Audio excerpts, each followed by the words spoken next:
Where's the camera?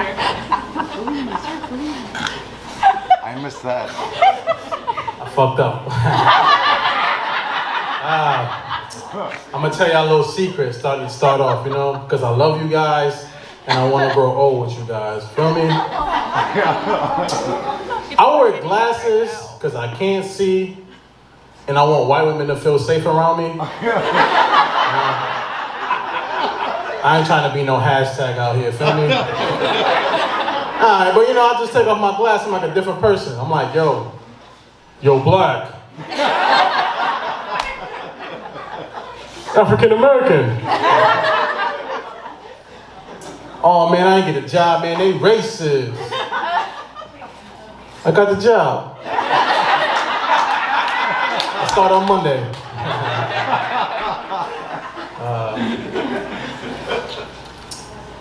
Fucking chubby white women.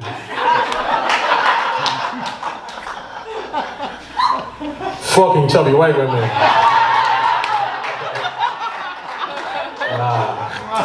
That's good y'all laughed at it. I know Woodbury's racist now. I like making people laugh, man. It's one of my favorite things I like to do, you know, feel me? Because they say you gotta laugh to keep from crying, right? You gotta laugh to keep from crying, right? Goddamn right. So I'm at this funeral one time, right? It's before COVID, don't worry. And you know, my relative, he was dead and shit, right? And it was sad because he was dead, but it wasn't all that sad because he was like 85, you know? He's gonna die anyway, but I was feeling kind of sad because I was seeing a lot of women in my family cry, and I don't like seeing women cry. It was kind of getting me kind of emotional. It's like the whole time, like waiting for a miracle to happen, waiting for a miracle, right? Waiting for a miracle. And I was thinking this in my head. I was gonna say it out loud. I was gonna walk up to him. I'll be like, "Nigga, you ain't dead." And he just gets up like, "Yeah, nigga, I know." But he was dead. He was dead. Don't worry, you can hear this joke. He's dead.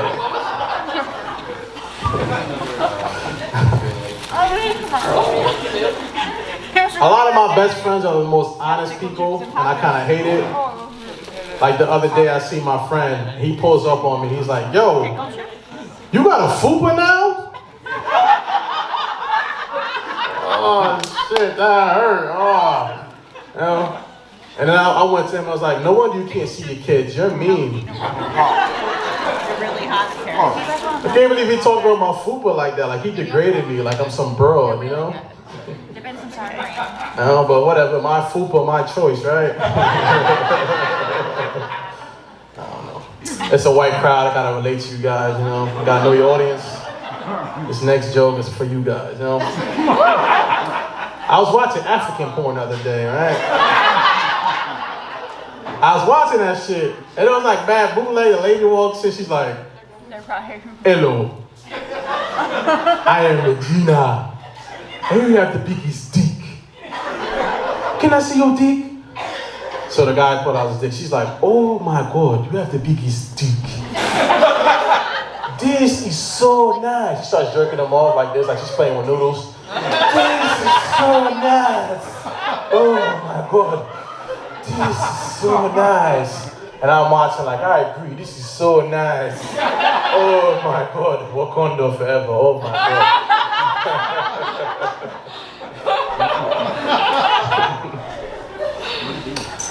I was born and raised in Hartford, right? I'm from the hood, but like, for the past 10 years, I've been hanging out with white people, and it's kind of cool. Chilling with people from different walks of life, you know? But like, you know, they're like progressive too. We watch like African porn together, you know? With like Toto playing in the background. But like, I hate when I come across that like one white person, they say like no offense to non-offensive things. Like I get it, people ain't get along, but like, they be like, "Oh my God, Cliff, I was waiting in line in Whole Foods, yum, yum, yum, just can't get enough." That's my white guy voice. You know how the black community got a white guy voice, right? So I'm waiting in line, and this guy, he farted. It was loud and smelly. No offense, he was black. It's like, how is that offensive? Like, what, white people, y'all got it so good? Like, y'all ain't scared of the police? And like, all y'all farts smell like hummus? But now, I remember I was drinking buddies with these small, rich white girls. I ain't never do the sexuals with them. It's a word, right? It's a word if you say it, right? Yeah, right? It's a word if you say that shit. I ain't never do the sexuals with them. I was just selling them bad drugs for a high price, you know? Like, I know the government never will give us our reparations, but I ain't gonna lie. I sell a crack at a dime bag for $42, you know? 10 cents plus the bag. Connecticut rules, I'm just obeying the law. But now, I remember we came back from the bar from a night of drinking, everything went well, right? So one of the girls goes, oh, I'm tired. So other girl starts yelling at her. It's like, really, Rachel? You're fucking tired, huh, Rachel? I bet you're fucking tired, Rachel, huh? With your big, soft Glastonbury house, and your parents have such a great marriage, and you got your brand new Audi. I bet you're fucking tired, Rachel. You know what happened next? They started kissing. Nah, they ain't start kissing. I'm just a perv. I'm trying to see who's a perv too. Yeah, I see you. I see you over there. You're like a woodshop teacher with a motorcycle. I don't know. He does, right?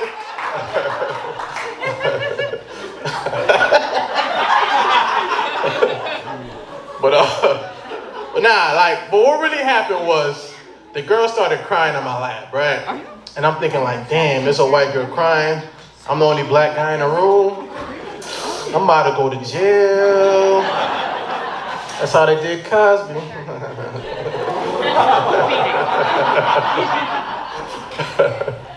But now, like, the girl was like crying, right? And the other girl's being escorted out by my friend. And like, she's still like yelling at us like, yeah, Rachel, you cry your fucking tears, Rachel. You don't know about real pain, Rachel. I've been through real shit, okay? Last month, I broke up with my boyfriend, and then I told him my Lexus. And you know what my dad did? He went out and bought me a 2009 Toyota Corolla. Oh my God. It makes me sick just driving. It makes me want to barf. It also make me want to snort. Snorting? What the fuck?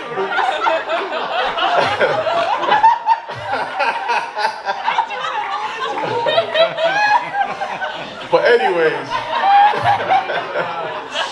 I'm gonna add that.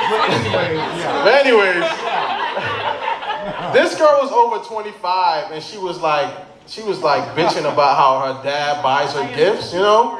I remember one time my dad told me I was too old for a gift. I looked at my dad, I was like, yo, Dad, Hey, Mom. I'm like 4. And take the cable bill out my name. You know what kind of car I drive on my hard-earned fucking money? I got a brand new 2019 bus pass. Nah, I'm playing. I got the Corolla. I stole that shit. Me and the dad split the money, you know?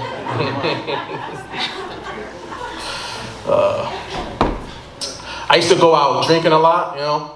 Back in like my early 20s, I used to drink a lot, go out to the bars, right? And one time, me and my white friend, we came back from the bar with these 2 chicks. And one of them was like a chubby white girl, you know? And we was having a discussion, we're gonna take one for the chubby white, we're gonna take one for the team, you know? Napkin. And I've been with chubby white women, right? It's like genetics. It's like every time I see a chubby white girl, it's like my nigga says it start tingling like.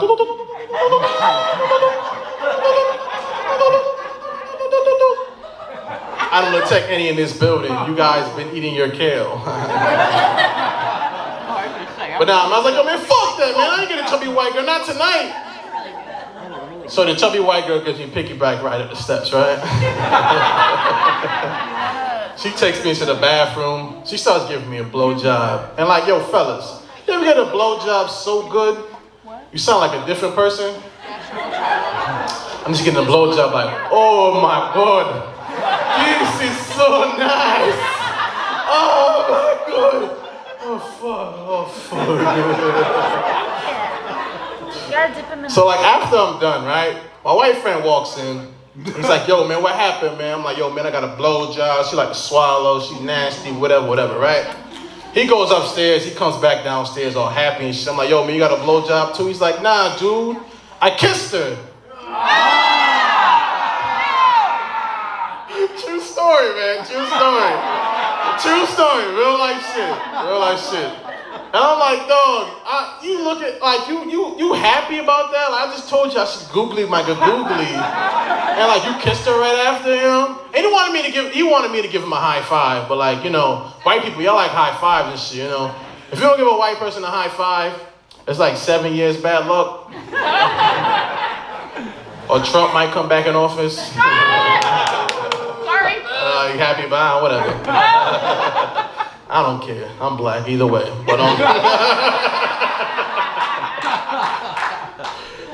but the crazy thing about this story, right? I told this story in front of the guy who's about in Boston, where he lives, right? So after the show, he was like, yo, Cliff, that story sounds mad familiar. Who's that about? I'm like, yo, man, you really want to know? He's like, yeah, it's about you. You know? He didn't even get mad at me. The only thing he asked me was like, yo, did you eat bacon that night?